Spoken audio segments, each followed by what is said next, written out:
Crises come in all forms and with many levels. Some can be overcome easily, while others, specifically a health crisis, require a health expert. But what if it's a mental health crisis? Well, depending on the level, it may require a team of experts. In Worcester County, the crisis response team may be called. In today's Wellness Wednesday, we find out who makes up this team and when they're called into action.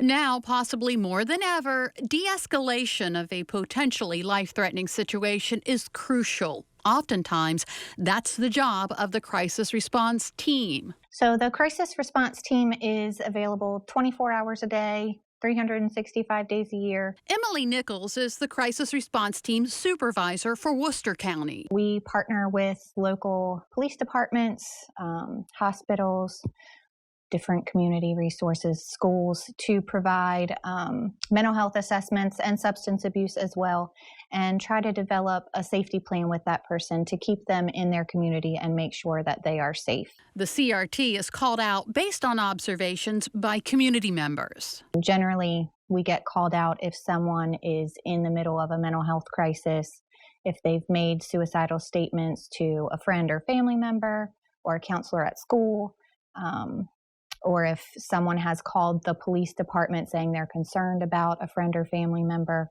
That's usually how we get contacted. The team is often working against the clock.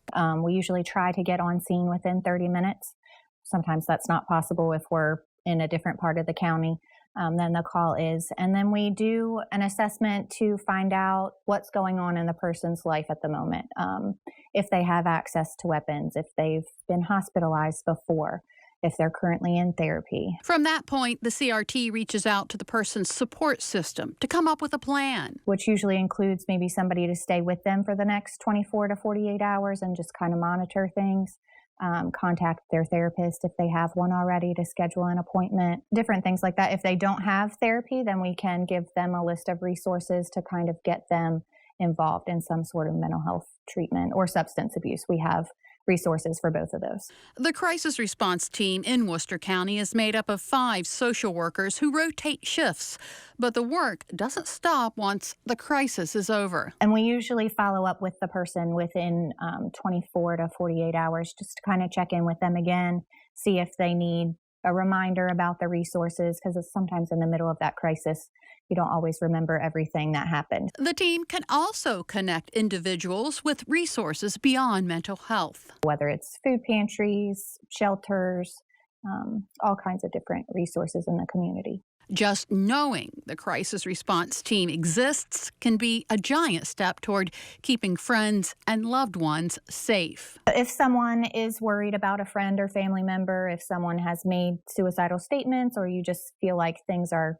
not like they usually are, you can always call the local law enforcement agencies and request a welfare check, and they will go out to the address provided and check on the person, and if they feel they are in a mental health crisis and they need CRT, they will contact us to have us come out and do an assessment. It's an assessment that can turn a crisis into a crisis averted. Now, the crisis response team is activated by law enforcement and local hospitals as well as other agencies. Now, most counties on Delmarva have a crisis response or crisis intervention team. Go to delmarvalife.com if you want more information.